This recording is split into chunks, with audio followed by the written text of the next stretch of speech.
दोस्तों नमस्कार। मेष राशि वाले मेरे मित्रों, आप सभी का आज के ज्योतिष के इस विशेष और आपकी ज़िंदगी में एक बहुत बड़ा परिवर्तन लेकर आने वाले कार्यक्रम में बहुत बहुत स्वागत है। हृदय से अभिनंदन है। माता रानी आपकी हर एक मनोकामना पूरी करें और आपके जीवन में सुख और समृद्धि लेकर आएं। दोस्तों, आज के इस वीडियो में जो जानकारी, जो ज्ञान हम आपको देने जा रहे हैं, उसे जानने के बाद आपकी आंखें फटी की फटी रह जाएंगी, क्योंकि आज के इस वीडियो में हम आपको बताने जा रहे हैं उस एक भयंकर नकारात्मक तांत्रिक वस्तु के बारे में जो आपके घर के सबसे शुद्ध और पवित्र स्थान पर रखी हुई है, यानी कि पूजा घर पर रखी हुई है। दोस्तों, अब आप खुद ही सोच कर देखिए कि यदि किसी इंसान को धीमे धीमे पूर्ण रूप से समाप्त करना है तो फिर उसे समाप्त करने का सबसे अच्छा तरीका है कि उसके ऊर्जा क्षेत्र को दूषित कर देना, जिससे कि घर में घोर नकारात्मकता भर जाए, जिसे हम भूत प्रेतों का वास करना कहते हैं। उसके बाद सभी लोग आपस में झगड़ेंगे, प्रेम संबंध समाप्त हो जाएंगे और काम धंधे व्यापार की गति पूर्ण रूप से रुक जाएगी। चारों तरफ बीमारियां होंगी, घर में तनाव का माहौल रहेगा और आवक होगी नहीं, जिससे कि कर्जा भी बढ़ता चला जाएगा। यह वही स्थिति है जिससे कि आपकी राशि के जातक इस समय गुजर रहे हैं और इसका सबसे बड़ा कारण है यह एक चीज। जी हाँ दोस्तों, यकीन मानिए कि हर एक चीज़ की अपनी एक खास ऊर्जा होती है और कुछ चीज़ों में सकारात्मक और कुछ चीज़ों में घोर नकारात्मक ऊर्जा होती है। अब ये जो नकारात्मक ऊर्जा वाली चीज़ें होती हैं, इनका प्रयोग ऐसे लोग करते हैं जो किसी का अनर्थ करना चाहते हैं और जानबूझकर इन चीज़ों को ऐसी जगहों पर रख दिया जाता है जिससे कि सामने वाले को कुछ पता भी ना चले और वह धीरे धीरे पूर्ण रूप से बर्बाद हो जाए, मिट जाए। जी हाँ दोस्तों, तो अब आपको सतर्क हो जाना है, क्योंकि अब हम आपको बताने जा रहे हैं उस एक चीज़ के बारे में जिसने आपको पूर्ण रूप से बर्बाद कर दिया है। जी हाँ दोस्तों, वीडियो बेहद ही खास है और आपकी पूरी ज़िंदगी को बदल देगा, आपकी जान भी बचा लेगा। क्योंकि दोस्तों, बातें तो आज के समय में सभी करते हैं, लेकिन मुख्य बात, ज़रूरी बात बहुत कम ही लोग कर रहे होते हैं, क्योंकि लोग केवल इधर उधर की बातें करके समय काट के चले जाते हैं। किसी की ज़िंदगी में कोई बदलाव आ रहा है या किसी की ज़िंदगी अच्छी हो रही है, सुधर रही है, इससे किसी को कोई फर्क नहीं पड़ता है। स्वार्थी माहौल हो चुका है। लेकिन जो देवी देवताओं से जुड़े हैं, साधक हैं, उन्हें इस बात की पूरी फिक्र बनी रहती है। तो हम आपको बता दें कि हम लंबे समय से माँ भद्रकाली की साधना करते आ रहे हैं और उन्हीं की कृपा और आशीर्वाद से आज हम इस काबिल हो पाए हैं कि आपको कुछ ज्ञान की बात बता रहे हैं। तो हमारा केवल एक मकसद यह रहता है कि हम आपको वो बातें बताएं जो कोई नहीं बताता, और उन बातों को जानने के बाद आप उन बातों का जब प्रयोग करें तो आपका जीवन 100% बदले। और जब आपके जीवन में खुशियां आएंगी, आपकी उन्नति होगी, आपके परिवार में प्रेम होगा, तो इससे हमारा पुण्य का घड़ा भरेगा, माई के प्रति हमारी भक्ति पूर्ण हो जाएगी। यही एक भक्त की चाह होती है। तो बस अब हम आपसे केवल इतना चाहेंगे कि आप इस वीडियो को पूरा देखें। इस वीडियो को देखने के बाद आपका जीवन 100% बदलेगा, यह हम आपको गारंटी देते हैं। तो चलिए दोस्तों, आज के इस महत्वपूर्ण ज्ञानवर्धक वीडियो को शुरू करते हैं। लेकिन इससे पहले आपसे एक निवेदन है कि कॉमेंट में पूरे भक्ति भाव के साथ जय माँ भद्रकाली कृपा करो, या फिर जिनके जीवन में पीड़ा है, कष्ट है, वो लिखें जय माँ भद्रकाली रक्षा करो। एक बार नहीं 3 बार लिखना और अपने मन में भाव को भी बनाकर रखना। साथ ही साथ अपना नाम और अपना स्थान और अपने जीवन की मूल समस्या लिखकर भी अवश्य भेज दें। दोस्तों, हम आपको बता दें कि जिन लोगों ने अपने नाम और स्थान और समस्याएं भेजी थी, हमने शनिवार के हवन में उनके नाम से आहुतियां करवा दी हैं और उनकी अर्जी माई के दिव्य दरबार में भी लगा दी है। अब जल्दी ही उनके जीवन में खुशियां आएंगी, उन्हें शुभ समाचार मिलने शुरू हो जाएंगे, माई की कृपा उन्हें प्राप्त होगी। दोस्तों, आप लोगों से हमारा बस इतना और कहना है कि आप अपना नाम जब लिखें, उसके बाद शनिवार के दिन ठीक रात्रि को 9 बजे अपने घर के मुख्य दरवाजे की दहलीज पर बीचों बीच एक गाय के घी का दीपक अवश्य जला दिया करें, क्योंकि यही वो समय होता है जब हम हवन कर रहे होते हैं, माई के दिव्य दरबार में आपके नाम से अर्जी भी लगा रहे होते हैं। तो ऐसे में आप भी वहाँ से यदि क्रिया करेंगे तो हमारे द्वारा की जाने वाले अनुष्ठान और पूजा पाठ का प्रभाव बहुत अधिक बढ़ जाएगा। उम्मीद है आप हमारी बात समझ रहे होंगे। तो चलिए दोस्तों, वीडियो में आगे बढ़ते हैं। दोस्तों, क्या आप जानते हैं कि आपके पूजा घर में कौन सी चीज़ें हैं जो पूर्ण रूप से वर्जित हैं। सबसे पहली चीज़ है निर्माल्य। जी हाँ दोस्तों, अब निर्माल्य क्या होता है कुछ लोगों को शायद इसके बारे में पता ही नहीं होगा, तो ध्यान से सुनिए। ऐसी चीज़ें जो अब उपयोग में नहीं आ रही हैं, जैसे कि कोई ऐसा अगरबत्ती का डिब्बा या फिर माचिस की डिब्बी जो अब उपयोग में नहीं आती है, खाली हो चुकी है, वह निर्माल्य बन गई है। कोई थैली, कोई डब्बा जिसमें आप कोई सामान लाए थे पूजा घर के लिए और आपने उस सामान को तो प्रयोग कर लिया, लेकिन वह डिब्बी, वह थैली या फिर कुछ और सामान जो अब प्रयोग का नहीं है और पूजा घर में पड़ा है, वह निर्माल्य है। उससे भी महत्वपूर्ण दोस्तों कि आपने जो पुष्प भगवान को चढ़ाए थे, अब जब वे पुष्प चढ़ चुके हैं तो कुछ समय के बाद वो मुरझाने लगते हैं और निर्माल्य बन जाते हैं। और जो प्रसाद आपने भगवान को चढ़ाया है, कुछ लोगों की आदत है कि प्रसाद को पूजा करने के बाद वहीं रखा छोड़ देते हैं। अब आप समझिए कि वह प्रसाद आपने भगवान का भोग लगा दिया, अब वह निर्माल्य बन गया, क्योंकि वह जूठा है और जूठी सामग्री पूजा घर में रखना अपशगुन की पहचान है। तो आपको उसे भी वहाँ से हटा देनी चाहिए।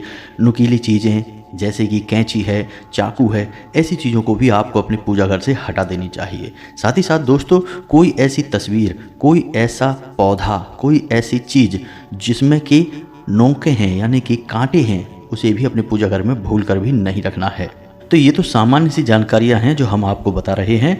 अभी वह महत्वपूर्ण चीज़ बाकी है जो आपके जीवन में विनाश लीला खेल रही है, उसे हम आपको बताने वाले हैं। लेकिन उससे पहले हम आपको बता दें कि आपकी जीवन में जो परेशानियां हैं, जो कष्ट हैं, उनसे आपको मुक्ति कब प्राप्त होगी, आपकी ग्रहों की दशा क्या कह रही है। तो दोस्तों, हम आपको बता दें कि वैसे तो आपके जीवन में सब कुछ ठीक चल रहा है, लेकिन 10 तारीख के बाद आपकी राशि में एक विशेष ग्रह गोचर होने वाला है, जिससे आपको बहुत अधिक लाभ प्राप्त होगा। खास तौर से पद, मान सम्मान और रुपए पैसे का लाभ आपको प्राप्त होगा, खास तौर से 13 तारीख के बाद, क्योंकि 13 तारीख को सूर्य मेष राशि में गोचर कर रहे हैं और प्रथम राशि होने के कारण इसका प्रभाव सभी राशियों पर रहेगा। वैसे भी सूर्य राजा हैं और जब वे प्रथम स्थान पर गोचर करते हैं तो संपूर्ण राशियों को अपना प्रभाव देते ही देते हैं और सकारात्मक प्रभाव देते हैं। अब इसके प्रभाव को और अधिक बढ़ाने के लिए आपको सूर्य को जल अर्पित अवश्य करना चाहिए। जल अर्पित करते समय आप सूर्य मंत्र का भी जाप अवश्य करें। और दोस्तों, एक बात हमेशा याद रखें कि आपके पास चाहे किसी भी प्रकार का ग्रह दोष हो, चाहे लाभ हो रहा हो, चाहे नुकसान हो रहा हो ग्रहों की वजह से, यदि आप सूर्य को लगातार जल अर्पित करते रहते हैं तो आपको जीवन में ग्रहों की वजह से बहुत बड़े नुकसान नहीं होते हैं, बहुत अधिक पीड़ाएं नहीं होती हैं, क्योंकि सूर्य ग्रहों का राजा है, केंद्र है। और जब राजा प्रसन्न है तो प्रजा और उसके मंत्री संतरी तो अपने आप ही प्रसन्न रहेंगे आपसे। आपको नुकसान पहुंचाएंगे भी तो बहुत आंशिक होगा, बहुत अधिक पीड़ा नहीं पहुंचाएंगे। इसी के साथ साथ दोस्तों, आपको एक छोटा सा कार्य और भी करना चाहिए, जिससे कि आपके जीवन में उन्नति आएगी और आपकी परेशानियां दूर होंगी। आपके घर में माँ और पिता दोनों लोग हैं, उनका आपको सम्मान करना है, उनके साथ आपको कुछ समय बिताना है। जी हाँ दोस्तों, आज के समय में लोगों के पास यही एक बड़ी समस्या है कि समय ही नहीं है, लेकिन आपको यह करना है। दिन में कुछ समय अपने माँ और अपने पिता के पास बैठकर बिताएं। जी हाँ दोस्तों, उनसे कुछ बातें करें, उनके हालचाल लें, उन्हें अच्छी अच्छी बातें बोलें, जिससे उनका मन प्रसन्न हो। जब वो प्रसन्न होंगे तो आपके सारे ग्रह अपने आप ठीक हो जाएंगे। जी हाँ दोस्तों, क्योंकि आपके पिता सूर्य हैं और आपकी माँ चंद्र हैं। अब जब आपने इतना अच्छा कार्य कर दिया कि अपने घर के ही सूर्य और चंद्र को अपने पक्ष में कर लिया, उन्हें प्रसन्न कर दिया, तो फिर राशि चक्र के सूर्य और चंद्र तो आपको पूर्ण रूप से लाभ पहुंचाएंगे ही पहुंचाएंगे। और सबसे मुख्य ग्रह सूर्य और चंद्र ही होते हैं। इनके बाद ही संपूर्ण ग्रहों का नाम आता है और उनकी शक्तिवर्धन होता है। तो इन कार्यों को आपको करना ही करना है। इसी के साथ साथ दोस्तों, आपको हनुमान चालीसा का नित्य पाठ करना ही करना चाहिए। यह आपके लिए सबसे अनिवार्य उपाय है, सबसे बड़ा और रामबाण उपचार है। साथ ही साथ दोस्तों, आपको ज़्यादा नहीं तो कम से कम 2 मंगलवार हनुमान जी को चोला भी अवश्य चढ़ाना चाहिए। बस इन कार्यों को आप करिए और आप देखेंगे कि ग्रहों की तरफ से आपको पीड़ाएं मिलनी लगभग समाप्त हो जाएंगी। जी हाँ दोस्तों, तो अब बात करते हैं उस एक चीज़ के बारे में। तो दोस्तों, ध्यान से सुने। किसी ने आपको उपहार में कोई एक ऐसी चीज़ दे दी है जो कि आपको अपने घर में लानी ही नहीं चाहिए थी, जैसे कि ताजमहल की तस्वीर है या फिर कोई कांटेदार पौधा या फिर उसकी तस्वीर। साथ ही साथ दोस्तों, माता काली की क्रोध से चिल्लाते हुए या फिर भयंकर क्रोधित मुद्रा में फोटो दे देना, या नटराज की मूर्ति या फोटो दे देना, यानी ऐसा कोई उपहार जो कि क्रोध को, अनिष्टता को और उद्वेग को दिखाता है। ऐसी चीज़ को आपको अपने घर में नहीं लाना है, क्योंकि गिफ्ट का लेन देन अक्सर होता ही रहता है और आजकल लोग गिफ्ट में धार्मिक चीज़ों को देना रिवाज बनाते जा रहे हैं, जो कि अच्छी बात नहीं है। धार्मिक चीज़ें बहुत ही पवित्र होती हैं और इनका लेन और देन का एक विशेष विधान होता है। किसी को भी यूं ही हम कोई चीज़ नहीं दे सकते हैं, यह आप समझिए। अब मोर पंख की बात कर लेते हैं दोस्तों। तो आपने देखा होगा कि अधिकतर लोग ऐसे होते हैं जो अपने पूजा घर में मोर पंख को रखते हैं, लेकिन आपको हम बता दें कि यह सबसे खतरनाक है। अब जिन जिन लोगों ने अपने पूजा घर में मोर पंख को रखा हुआ है, उनके घर में झगड़े अवश्य होते होंगे, आपसी प्रेम अवश्य ही कम होगा। घर में जितने भी सदस्य होंगे उनके मन में कुछ न कुछ तनाव, आपस में एक दूसरे के लिए नकारात्मक भाव अवश्य ही रहते होंगे। इसी के साथ साथ दोस्तों हम आपको बता दें कि पैसे को लेकर दिक्कत भी ऐसे घरों में निश्चित तौर पर देखी जाती है। अब इसका कारण क्या है? मोर पंख तो बहुत ही पवित्र चीज़ है, फिर उसे पूजा घर में क्यों न रखें? तो दोस्तों आप खुद ही समझिए कि मोर पंख क्या है। वह भी तो निर्माल्य है, यानी कि वह किसी के द्वारा त्यागी गई कोई चीज़ है। और जब निर्माल्य असल में मृत चीज़ होती है, उसे हम अपने पूजा घर में रख देते हैं, तो हमारे पूजा घर का जो पवित्र वातावरण है वह नकारात्मक होने लगता है। जी हाँ दोस्तों, सुनने में यह बात बड़ी अजीब सी लगती है, लेकिन सत्य है, कड़वी है मगर सत्य है। तो आपको मोर पंख अपने पूजा घर में नहीं रखना है। उसे आप रखें तो उसके लिए सबसे अच्छा स्थान आपके घर में क्या है, इसे भी समझ लें। पहला कि आपके घर की उत्तर दिशा, जी हाँ दोस्तों, उधर आप रख सकते हैं। दूसरा पूर्व दिशा, और उत्तर और पूर्व के बीच में जो कोण है ईशान कोण, इन जगहों पे आप मोर पंख रखें। यह आपके घर में पॉजिटिव एनर्जी को बढ़ाएगा, आपके घर में शांति, सुकून और उन्नति को भी लेकर आएगा। इसी के साथ साथ दोस्तों आप अपने बेडरूम में भी मोर पंख लगा सकते हैं। बेडरूम में मोर पंख लगाएंगे तो यह आपके बेडरूम के वातावरण को पवित्र करेगा, साथ ही साथ पति पत्नी के बीच के प्रेम संबंध को भी बढ़ाएगा।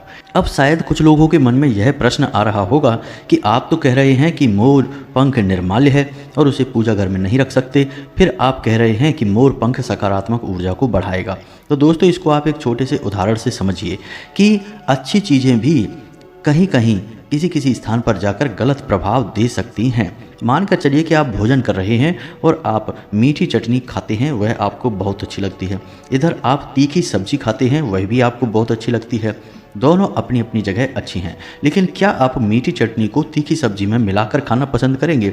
जी नहीं दोस्तों, क्योंकि इससे तो आपका स्वाद ही पूरी तरह से गड़बड़ा जाएगा, आपको बिल्कुल भी यह अच्छा नहीं लगेगा।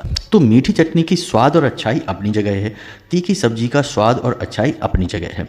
इसी प्रकार दोस्तों चीज़ों की ऊर्जाएं, उनकी पवित्रताएं और उनकी उपयोगिता अपनी जगह है। हर एक चीज़ हर जगह अच्छी नहीं हो सकती है, ऐसे में इनका सही प्रयोग करना हमें अवश्य ही आना चाहिए। अन्यथा हम अपने मन में तो सोच कर बैठे हैं कि हम अच्छा कर रहे हैं, अपने जीवन की उन्नति करना चाहते हैं, लेकिन होता इसका एकदम उल्टा ही है। अब हमने अक्सर यह देखा है कि लोग जिस भगवान की पूजा करते हैं उसे बहुत प्रेम करते हैं, बहुत अच्छी बात है, आपके आराध्य हैं, आप उनसे प्रेम करिए। लेकिन होता यह है कि उनके पूजा घर में हमने देखा कि एक ही भगवान की दो दो तीन तीन चार चार तस्वीरें रखी हैं, या फिर छोटी बड़ी और उससे बड़ी तमाम प्रकार की मूर्तियां भी रखी हैं। तो दोस्तों आपका यह अति प्रेम आपको परेशानी में खींच रहा है, आपकी ज़िंदगी नर्क बना रहा है। कारण इसका यह है कि भगवान की जिसकी आप पूजा करते हैं उसकी कोई एक ही तस्वीर, एक ही मूर्ति आपको अपने पूजा घर में रखनी है। और मूर्ति को रखने का विधान भी यह है कि आप अपने 4 अंगुल से छोटी ही मूर्ति अपने पूजा घर में रखें भगवान की। इससे बड़ी मूर्ति मंदिरों में स्थापित होती है, उनकी प्राण प्रतिष्ठा की जाती है। आपके पूजा घर में यह मूर्ति नहीं हो सकती। तो अपने पूजा घर में जिस भगवान की आप पूजा करते हैं उसकी एक ही तस्वीर, एक ही मूर्ति रखें, इससे अधिक ना रखें। अब चीज़ों को आपके पूजा घर में किस प्रकार रखा गया है यह भी बहुत आवश्यक है, लोगों को इसके बारे में भी पता नहीं है। जैसे कि पूजा घर में जो अलमारी है पूजा की, उसे आप ईशान कोण में बनाएं। भोले बाबा को भी ईशान कोण में ही स्थापित करें। भोले बाबा के बगल से शंख बिल्कुल भी ना रखें। पूजा करते समय तुलसी की पत्ते भोले बाबा के नज़दीक भी ना लेकर जाएं। इसी प्रकार शंख को कभी भी खाली ना रखें, उसमें जल भर कर रखें। इसी प्रकार आपके मंदिर में जो बजाने वाली घंटी है जिसे गरुड़ घंटी कहा जाता है, उसे भगवान श्री हरि विष्णु के पास ही रखें, भोले बाबा के पास ना रखें। तो ऐसी छोटी छोटी सी बहुत सारी चीज़ें हैं जो आपको अपने घर के पूजा घर में सोच समझ कर रखनी चाहिए। ये सारी बातें हम आपको इसलिए बता रहे हैं कि आप इनमें से भी देख लें कि कहीं कोई गलती आप कर तो नहीं रहे हैं। जी हाँ दोस्तों, अब हम बात करते हैं उस एक सबसे बड़ी और भयंकर चीज़ के बारे में जो कि आपके जीवन में बहुत बड़ी अनिष्टता लेकर आ रही है। अब आप इसे ध्यान से समझें और देखें। दोस्तों, हमने कई बार ऐसा देखा है कि बहुत से लोग अपने घर के पितृ पूर्वज यानी कि पुरखे, ऐसे सदस्य जो अभी संसार में नहीं हैं, उनसे बहुत प्रेम करते हैं और उनकी तस्वीरें, उनकी फ़ोटोएं अपने घर के पूजा घर में भगवान की अलमारी के साथ ही लगा देते हैं। और बहुत सारे लोग तो भगवान के बगल से अपने पितरों की, अपने पूर्वजों की तस्वीरें, फोटोएं रख देते हैं। जी हाँ दोस्तों, यह बहुत ही खतरनाक है। ऐसा नहीं करना है। शास्त्रों में वर्णन मिलता है कि आपके जो पुरखे हैं, पूर्वज हैं, यदि आप उन्हें अपने पूजा घर में स्थान दे देते हैं तो कभी भी उन्हें मुक्ति प्राप्त नहीं होती है। अब जब मुक्ति प्राप्त नहीं होगी तो वे प्रेत बनकर भटकेंगे, और प्रेत बनकर भटकेंगे तो वे अपनी इच्छाओं की पूर्ति भी करना चाहेंगे, क्योंकि प्रेत योनि में सारी इच्छाएं बिल्कुल वैसी ही होती हैं जैसी कि जीवित इंसान की होती हैं, और उन इच्छाओं की पूर्ति के लिए प्रेत यहाँ से वहाँ भटकता है। और ऐसे में प्रेत माध्यम बनाते हैं अपने ही घर के सदस्यों को।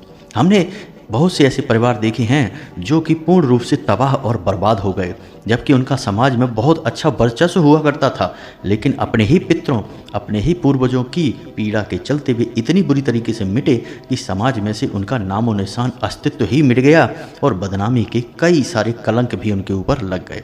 जी हाँ दोस्तों, एक हमारे जानने वाले परिचित के हैं, उनके यहाँ भी हमने यही गलती देखी।